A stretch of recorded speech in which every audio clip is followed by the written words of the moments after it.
पांचवी गाथा की चर्चा अपनी पूर्ण हो चुकी है।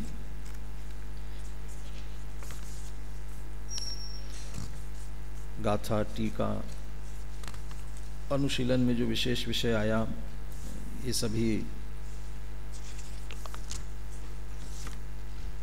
विषय कक्षा में पूर्ण हो चुका। अभी भी कोई बात पांचवी गाथा के संदर्भ में पूछना हो तो आप पूछ सकते हैं।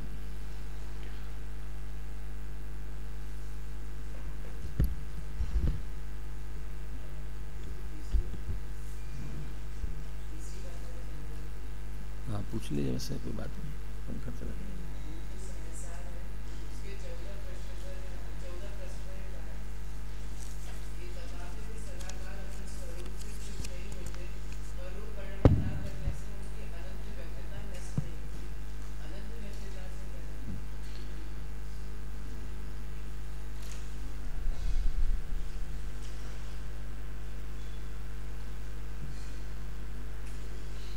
अनंत व्यक्तिता, व्यक्तता नहीं, अनंत व्यक्तिता, वही देख रहा था मैं। व्यक्तता पढ़ रहे हो। अनंत व्यक्तिता का अर्थ है, अंग्रेजी का शब्द इंडिविजुअलिटी।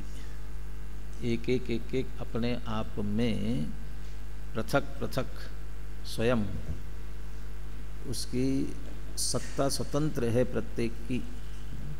इंडिविजुअल एक एक द्रव्य है, और वो जो एक एक अपने आप में द्रव्य है वे संख्या की अपेक्षा अनंत है। तो अनंत द्रव्यों की अपनी अपनी व्यक्तिगत सत्ता, निजता, जो भी शब्द हम कहे, हर एक का अपना अपना व्यक्तित्व रहता है ना। महिलाओं में आजकल एक समस्या रहती है, शादी हो जाती है, शादी होने के बाद शादी होकर के जहाँ चले गए, वहाँ जाकर के उनके अपने आप में जो कोई भी योग्यताएं हैं, प्रतिभा है, वो उसके लिए अवसर नहीं मिलता। घर गृहस्थी उसमें सब ऐसे उलझ जाते हैं और परिवार में ही एक परिवार के एक सामान्य हिस्से की तरह बन जाते हैं।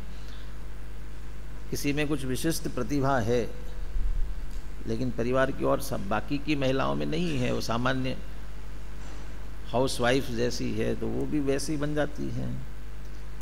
अब वो उसे थोड़ी सी वहाँ पर अंदर से सुगवाट होने लगती है कि हम आकर के यहाँ अपना स्वयं का कुछ अस्तित्व है कि नहीं है, हमारा कुछ स्वयं का व्यक्तित्व है कि नहीं है। अब वो अपने व्यक्तित्व को, जो प्रतिभा है, उसको बनाए रखना चाहती हैं, उसके लिए अवसर चाहिए।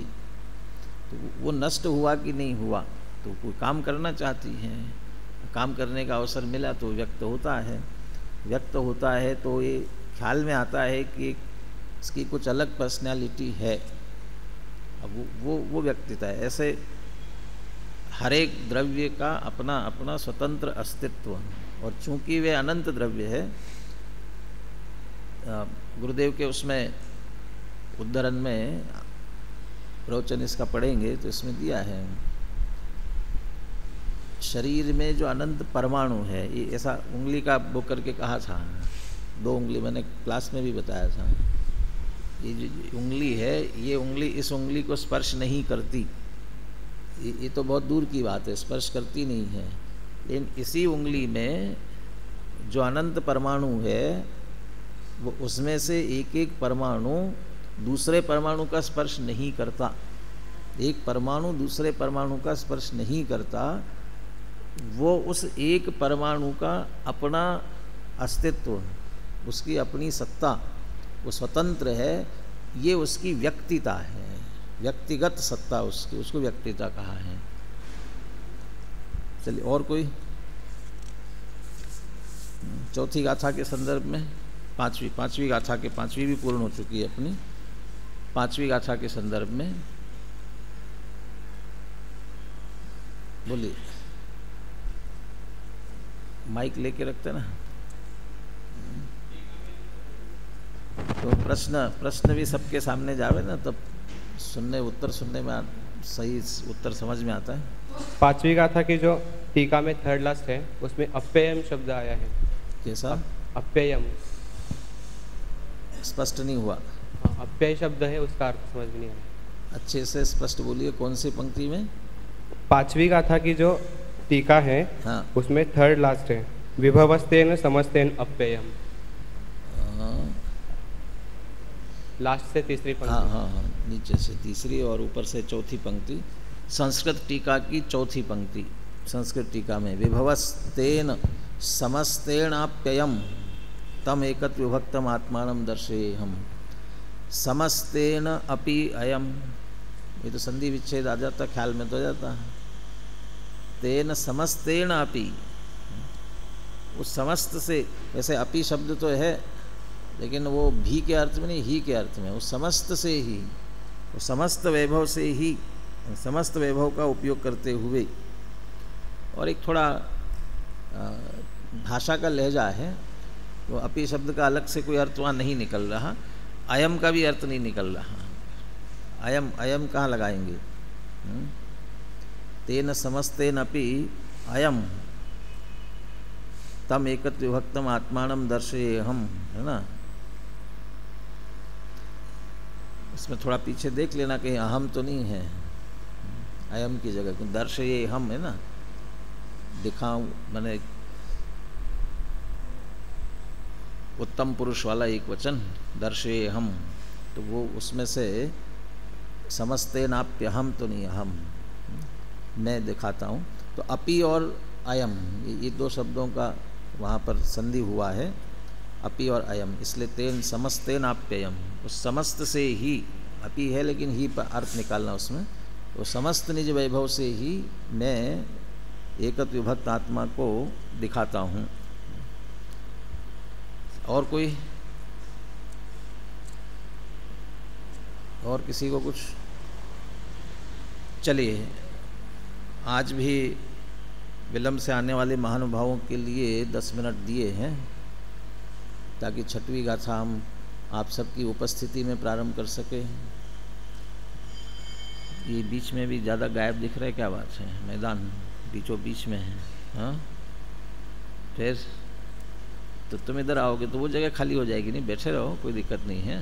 उससे क्या, कहीं ना कहीं तो जगह खाली रहेगी। वो सम्यक दर्शन की पर्याय को भविष्य से निकाल के वर्तमान में लेके आओगे तो भविष्य की जगह खाली हो जाएगी। ऐसे तुम उठ के यहाँ आओगे तो वो जगह खाली हो जाएगी। इधर भी गायब है तुम्हारा पड़ोसी।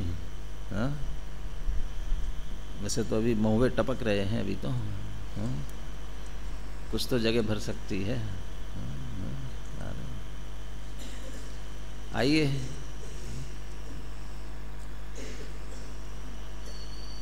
अब रामलीला और ठाकुरों के लिए नहीं रुक सकती है, नहीं तो रामलीला प्रारंभ भी नहीं हो पाएगी। पता नहीं और कौन सा ठाकुर कब आएगा। हाँ, क्यों ठाकुर साहब लेट कैसे हो गए? हाँ,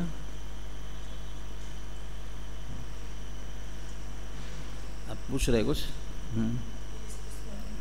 माइक ले। पांचवी गाथा में जो अति निस्तुत शब्द आया है, इसका क्या अर्थ है? थोड़ा माइक दूर रख करके और जोर से बोलिए। पांचवी गाथा में अति निस्तुत शब्द आया है, उसका क्या अर्थ है? अति निस्तुष है ना, अति निस्तुष बहुत विस्तार से कहा था। चावल के ऊपर छिलका होता है, छिलका उतार दिया जाए तो भी एक लाल छाल उसके ऊपर लगी रहती है, उसको तुष कहते हैं। वैसे पूरे को भी तुष कह सकते हैं, लेकिन वो लालिमा भी लगी रहती है ना, उसको तुष कहते हैं। अब वो उतना भी लगा होगा तो वो चावल स्वच्छ नहीं दिखाई देता। तो स्वच्छ चावल जो होता है वो उस तुष के अभाव में, तुष से भी रहित, तो उसे निस्तुष कहते हैं।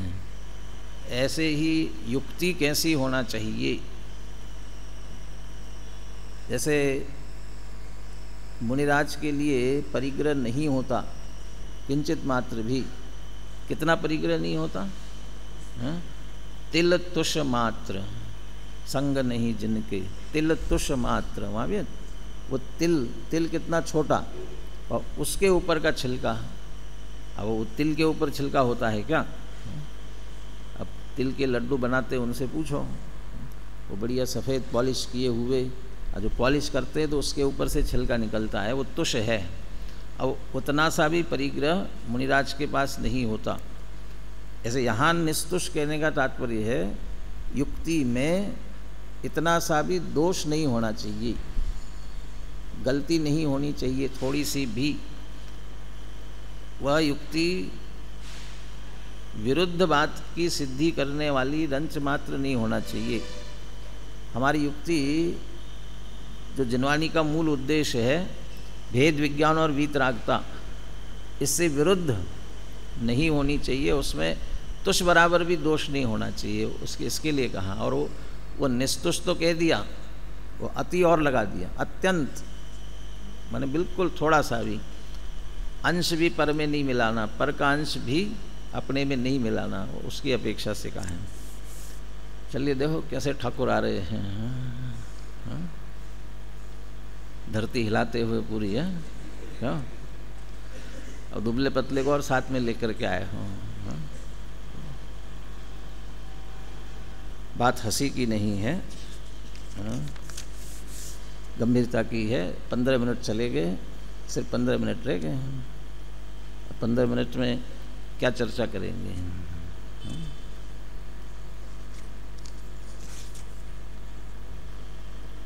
आधा घंटा है, 15 मिनट नहीं, 8:15 तक है ना।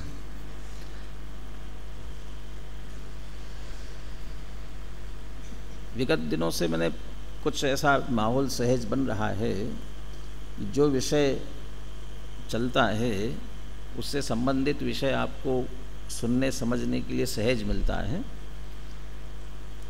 पिछले वर्ष कर्ताक्रम अधिकार था और उधर सर्वशुद्ध ज्ञान अधिकार, दादा के प्रवचन उधर से सर्वशुद्ध ज्ञान अधिकार से होते हुए आगे सुनने के लिए मिले थे, जिसमें कर्ताक्रम संबंधी प्रकरण था। उसमें से अभी आपके सामने 6ठी 7वीं गाथा, जिसमें दृष्टि के विषय की चर्चा है, ये गाथा आप अब पढ़ेंगे इसमें से। और अभी न द्रव्येन खंडयामी न क्षेत्रेण खंडयामी न कालेन खंडयामी न भावेन खंडयामी, ये प्रकरण परिशिष्ट के माध्यम से प्रवचन में आप सुन चुके हैं, तो आपको सीधा सुनने का अवसर मिला। साथ ही इन्हीं 2 गाथाओं को आधार बना करके जो पुस्तक डॉक्टर साहब ने लिखी है दृष्टि का विषय, तो वह भी पुनः संशोधित हो करके आपके सामने आई है। गाथा प्रारंभ कर रहे अपन 6वीं। 7वीं गाथा पूर्ण होने तक आपके पास बहुत समय है।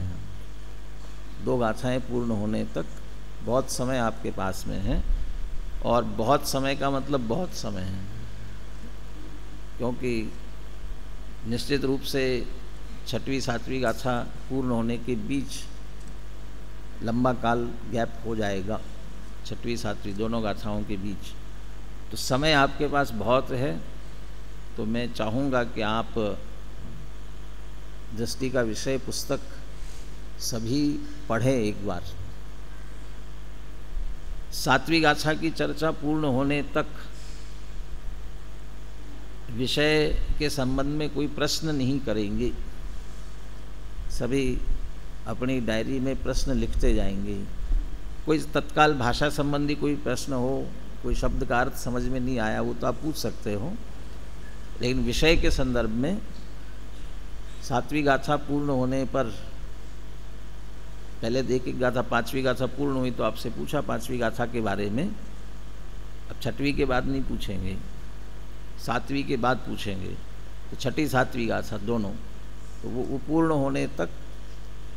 और ये इसलिए पुनः पुनः कह रहा हूँ कि आपको समय है, तो ये दोनों गाथाओं को एक साथ लेते हुए आप स्वयं गाथाओं को पढ़े, टीका पढ़े, अनुशीलन पढ़े, और साथ में वो दृष्टि का विषय पुस्तक भी पढ़े, पढ़ने के बाद भी नहीं आई बात समझ में, यहाँ कक्षा में चर्चा करेंगे, उसके बाद भी समझ में नहीं आई, तो फिर आप 7वीं गाथा पूर्ण होने के बाद पूछ सकते हैं। तो तब तक पेंडिंग रखना, इसलिए कॉपी पेन होना चाहिए जिसमें आप तत्काल कोई प्रश्न हो तो आप तत्काल नोट कर सके, नहीं भी हो तो आप बाद में जब पढ़े उस समय शंका खड़ी हुई तो आप अलग से नोट करके रखें। हो सकता है चर्चा में अपने आप उसका समाधान आ जाएगा, नहीं आया तो चर्चा करेंगे, पुनः पूछ सकते हैं उसके बाद में, लेकिन दोनों गाथाएं पूर्ण होने के पश्चात। अमृतचंद्र आचार्य टीका अंतिम पंक्ति इस तरह से लिखते हैं टीका की कि अगली उत्थानिका उसमें से निकल सके। यहाँ निकल रही है कि नहीं निकल रही है, यहाँ थोड़ा पीछे जाना पड़ेगा, क्योंकि रास्ते में चलते चलते सावधानी के लिए बोर्ड लगाए जाते हैं, ऐसे ही अमृतचंद्र आचार्य को भी चर्चा करते करते बीच में एक सावधानी वाला बोर्ड लगाना पड़ा, तो वो सावधानी वाला जो वाक्य है वो बीच में आया, इसलिए वो वाक्य छोड़ते हुए पीछे से जोड़ना पड़ेगा आपको। किंतु यदि दर्शयेयम तदा स्वयमेव स्वानुभव प्रत्यक्षेन परीक्ष प्रमाणी कर्तव्यम, यदि तु स्खलेयम तदा तो न छल ग्रहण जागरूकैर भवितव्यम। यदि दिखाऊं तो स्वयं स्वानुभव प्रत्यक्ष से परीक्षा करके प्रमाण करना, और यदि चूक जाऊं तो छल ग्रहण करने में जागरूक नहीं होना। ये सावधानी के लिए कहा था, इससे पहले वाला वाक्य उससे आगे जोड़ेंगे। तम एकत विभक्तम आत्मानम दर्शयेहम इति बद्ध व्यवसायो अस्मि। कुंद आचार्य की तरफ से अमृतचंद्र आचार्य कह रहे हैं, तो कुंद आचार्य मानो ये कह रहे हो तो मेरा जो समस्त निज वैभव है, उस समस्त निज वैभव से उस एकत्व विभक्त आत्मा को दिखाने के लिए मैं बद्ध व्यवसाय कृत संकल्प हूँ, कटिबद्ध हूँ, मैं उसे दिखाऊंगा, एकत्व विभक्त आत्मा का स्वरूप दिखाऊंगा। अब क्या प्रश्न खड़ा होना चाहिए फिर? एकत्व विभक्त आत्मा को दिखाएंगे ना, दूसरी गाथा से लेकर समझ लिया तीसरी गाथा, चौथी गाथा, जिनमें ये कहा गया समय का एकत्व सुंदर है और वो दुर्लभ हो रहा है, ये समझाने के बाद और उसी को हम उस एकत्व जो दुर्लभ है वो उसी का स्वरूप हम बताने जा रहे हैं। इसलिए तत्काल अगला प्रश्न ये खड़ा हुआ, जिसे जितनी अधिक जिज्ञासा होती है वो तत्काल प्रश्न किए बिना नहीं रहता। तो एकत्व विभक्त आत्मा अत्यंत दुर्लभ है, उसे हम दिखाएंगे। इसलिए शिष्य ने तत्काल प्रश्न किया, को असौ शुद्ध आत्मा इति चेत, वह शुद्ध आत्मा कौन है? शुद्ध आत्मा की बात तो आई नहीं अभी तक, फिर प्रश्न ऐसा कैसे किया जा रहा है शुद्ध आत्मा का?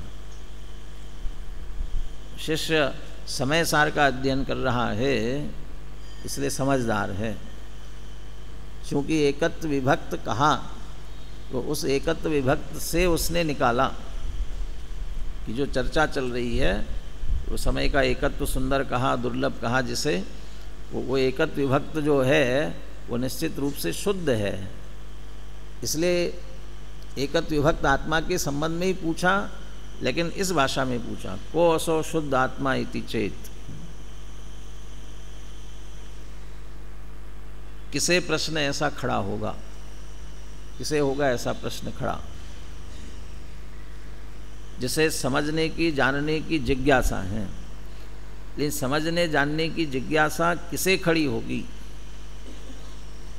जिसे इसको समझकर जानकर अपना कल्याण करना है, स्वयं के कल्याण की भावना जिसे प्रकट हुई है, तो वो कल्याण की भावना किसे आएगी?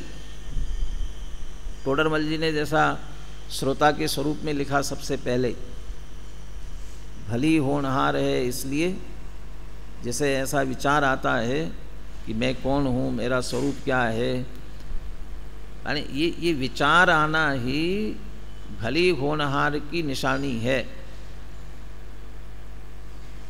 इसके अलावा और कोई दूसरे विचार आ रहे हैं तो निश्चित रूप से समझ लेना होनहार अभी भली नहीं है।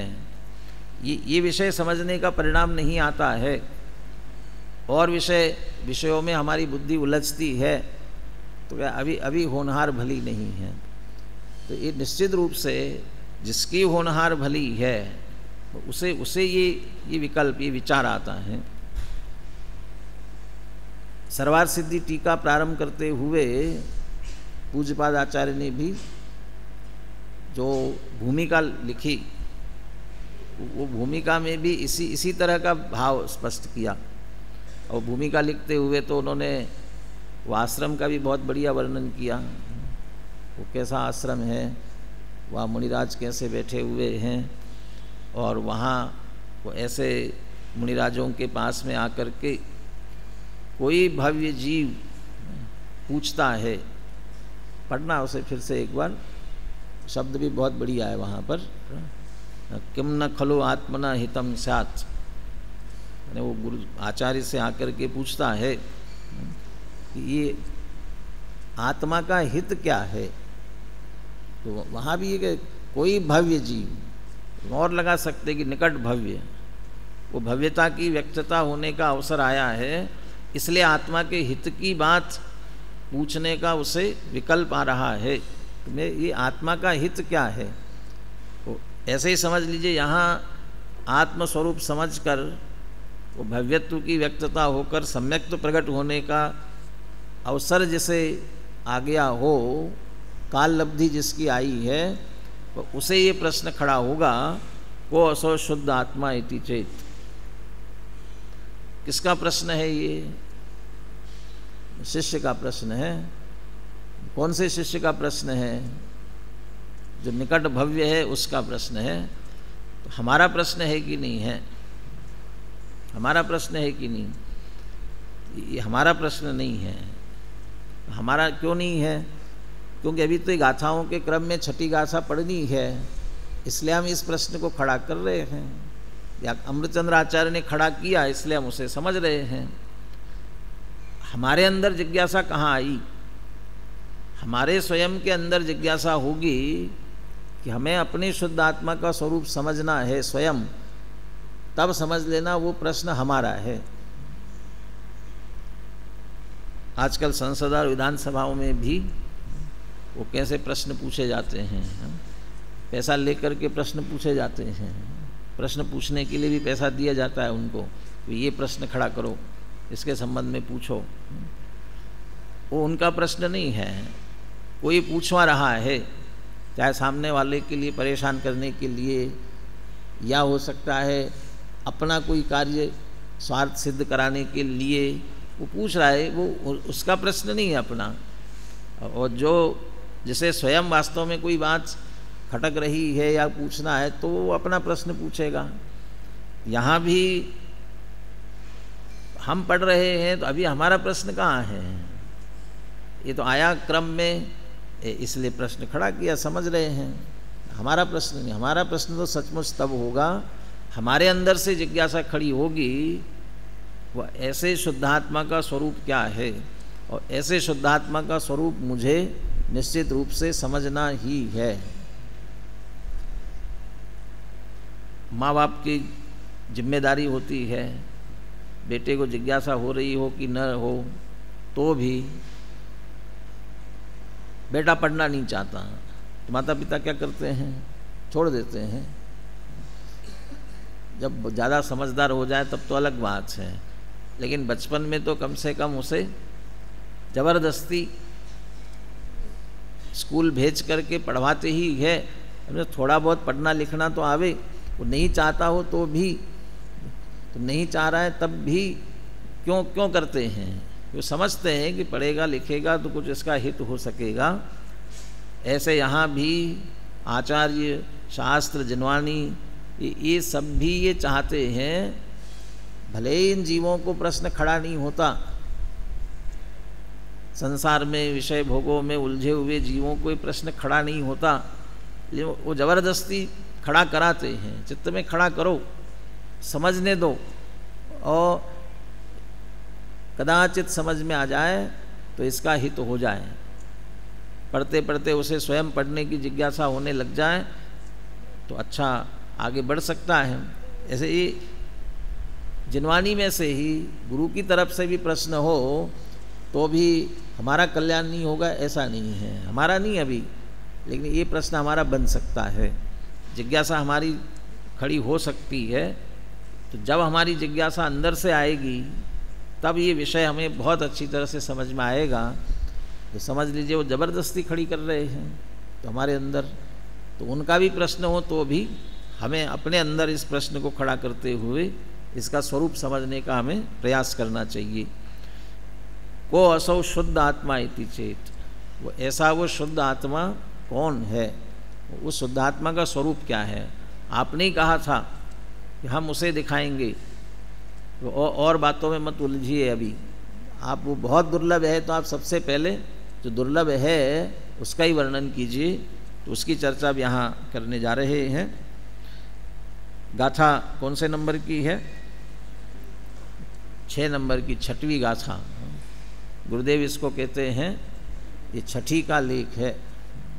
6ठी का लेख, 6ठी का लेख माने अन्य मतों में ऐसा माना जाता है कि बालक के जन्म के बाद 6वें दिन विधाता आता है और आकर के उसका भाग्य लिख जाता है, लिखता है उसके भाग्य में क्या होगा, तो 6वें दिन लिखता है। तो कहते हैं कि वहाँ लोगों में ऐसी मान्यता है, तो वहाँ एक कोरा कागज़ और पेन रखा जाता है 6ठे दिन। लेकिन गुरुदेव ने लिखा उसमें कि लिखा उन्होंने कहा ये वो कागज़ तो कोरा का कोरा ही रहता है, उसमें तो कुछ लिखा हुआ नहीं होता है। लेकिन ये मान्यता तो यही है कि उस दिन जो लिखा गया माने वो फिर वैसा ही होगा, उसमें फेर फार नहीं होगा। वो 6ठे दिन लिखा ना, वो 6ठी का लेख, फिर वो वैसा होना है। फिर उसे कोई नहीं, विधाता ने लिखा हुआ है ना, तो फिर उसे कोई नहीं बदल सकता। ऐसे कह रहे 6वीं गाथा में को असो शुद्ध आत्मा, शुद्ध आत्मा का स्वरूप क्या है, वो शुद्ध आत्मा का स्वरूप जो लिख रहे हैं अब वो 6ठी का लेख है, अब उसे कोई बदलने वाला नहीं है, वो ऐसा ही है। किसने लिखा? विधाता ने लिखा। कौन से विधाता? बुद्धस्तमे विबुधार्चित बुद्धि बोधात तम शंकरोसि भुवनत्रय शंकरत्वात् धातासि धीर शिव मार्ग विधेर विधानात्। आप ही विधाता हो ना। अब वो विधाता क्यों हो? शिव मार्ग विधेर विधानात्, वो मुक्ति मार्ग का विधान करने के कारण आप ही विधाता हो। तो वो जनेन्द्र भगवान जो हमारे विधाता है, उन्होंने जो आत्मा का स्वरूप लिखा है वो 6ठी गाथा में लिखा, वो 6ठी के लेख जैसा है कि अब इसे कोई बदल नहीं सकता। इसलिए नहीं बदल सकता कि ऐसा ही है, इसलिए वो बदल नहीं सकता है। तो ऐसा ही जाने माने समझे तो हमारा होनहार आगे की जो होनहार है वो निश्चित रूप से अच्छी हो सकती है। पढ़ते हैं 6वीं गाथा। नवि होदि अपमत्तो नपमत्तो जान गो दुजो भावो एवं भणन्ति शुद्धम नादो जोसो दुसो चेव।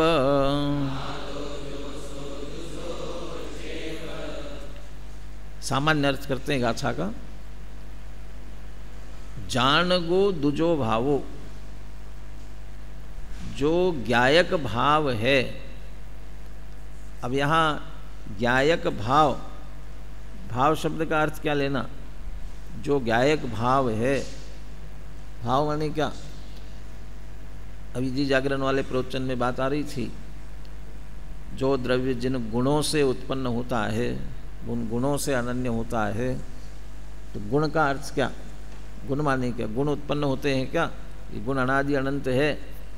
अरे वहाँ गुण शब्द का प्रयोग किया है, लेकिन गुण का अर्थ क्या है, वहाँ पर्याय है, गुण नहीं है कि गुण उत्पन्न नहीं होते, पर्याय उत्पन्न होती है, इसलिए पर्याय के अर्थ में है।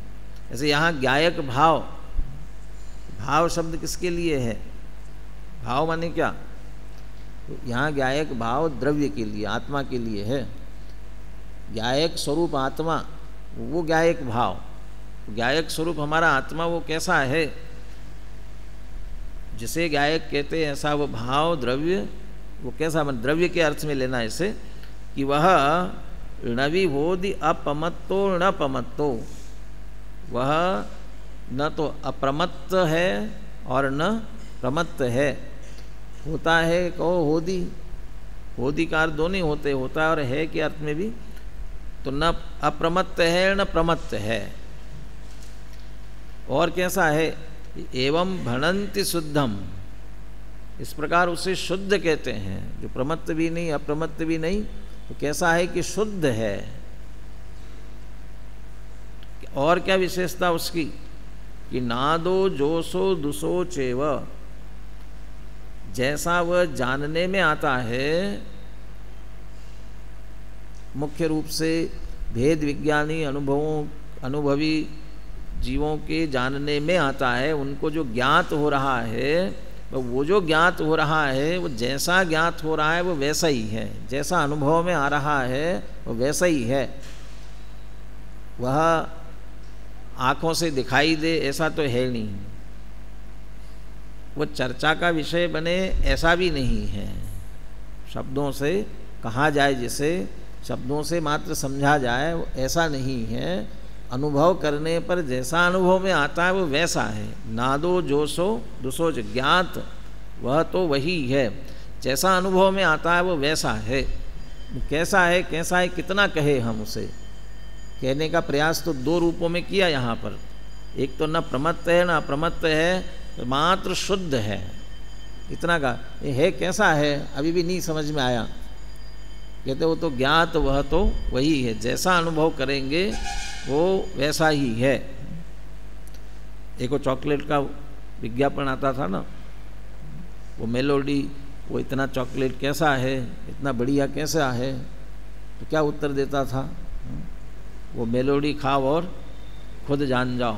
तो आपको खाने की प्रेरणा नहीं दे रहा हूँ, सिर्फ उदाहरण दे रहा हूँ कि वो ये कहता है कि खुद खाओ जब जानो। कितना कहा कितना जा सकता है, बताया कैसे जा सकता है, बताने का प्रयास करेंगे लेकिन बताने से नहीं आएगा समझ में, अनुभव से आएगा, और जैसा अनुभव होता है वो वैसा है। इसलिए ज्ञात वह तो वही है, नादो जोसो दुसो चेव। पुनः बुलाते हैं गाथा एक बार। णविभोधि अपमत्तो न पमत्तो जान गो दुजो भावो, एवं भणन्ति शुद्धम नादो जोसो दुसो चेव। गाथार्थ पढ़ते हैं। जो एक ज्ञायक भाव है वह अप्रमत्त भी नहीं है और प्रमत्त भी नहीं है, इस प्रकार उसे शुद्ध कहते हैं।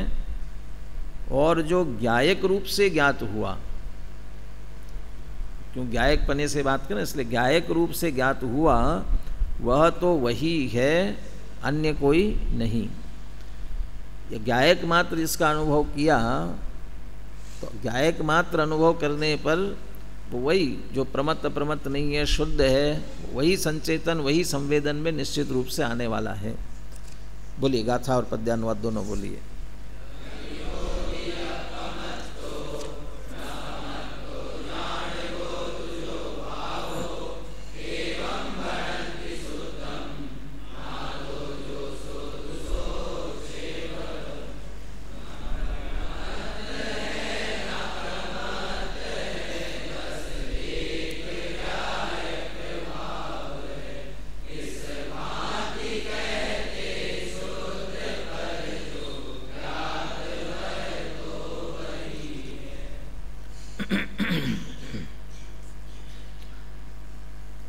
टीका की चर्चा प्रारंभ करें उसके पहले जयचंद जी छाबड़ा का भावार्थ पढ़ेंगे। तो भावार्थ पढ़ने से आपको टीका समझने में सुविधा होगी। यहाँ भी दिया हुआ है, मूल में भावार्थ दिया हुआ है, यहाँ समय सार में भी यहीं दिया हुआ, अनुशीलन खोलने की जरूरत नहीं है। 4 बातें मुख्य रूप से आई है इसमें। पहली बात तो गाथा में नभी होदी अपमत्तो न प्रमत्तो, न प्रमत्त है न अप्रमत्त है। कैसे प्रमत्त प्रमत्त कैसे नहीं है, क्यों नहीं है, एक बात तो ये। दूसरी बात जान गो दुजो भाव, एक ज्ञायक भाव। या भावार्थ में ज्ञायक की चर्चा उतनी नहीं की, ज्ञायक भाव की विशेषता अमृतचंद्र आचार्य ने आत्मख्याति टीका में पहले लिखी है। वो ज्ञायक भाव कैसा है उसकी विशेषता ली है पहले, फिर वह ज्ञायक भाव प्रमत्त प्रमत्त क्यों नहीं है वो उसकी चर्चा की। और फिर एवं भणन्ति शुद्धम, तीसरी बात वो शुद्ध है। तो शुद्धता का कारण क्या, शुद्धता के कारण के बाद नादो जोसो दुसो चेव जो कहा, समझ लीजिए उसकी व्याख्या में वो गायक कह रहे उसे गायक, और शुद्धता में लेते हैं पर से कोई संबंध नहीं है इसलिए शुद्ध है। लेकिन जब गायक कहोगे तो पर को जानता है इसलिए गायक कहलाएगा। तो इतना तो पर से संबंध आ गया कि नहीं आया, तो उसकी चर्चा अंतिम उसमें की गई है। वो अकेले पर के जानने के कारण से गायक नहीं है, वो स्वयं को जानने के कारण से, स्वयं को जानते समय भी वो गायक है। इसकी तरह से 4 विषय इसमें आएंगे, जो कि समझ लिए गाथा के भी 4 जो क्या कह लेते चरण, वो 4 चरणों की व्याख्या टीका में विशेष आएगी।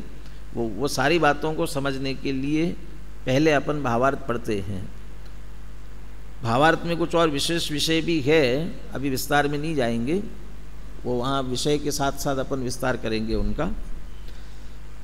अशुद्धता पर द्रव्य के संयोग से आती है, उसमें मूल द्रव्य तो अन्य द्रव्य रूप नहीं होता, मात्र परद्रव्य के निमित्त से अवस्था मलिन हो जाती है।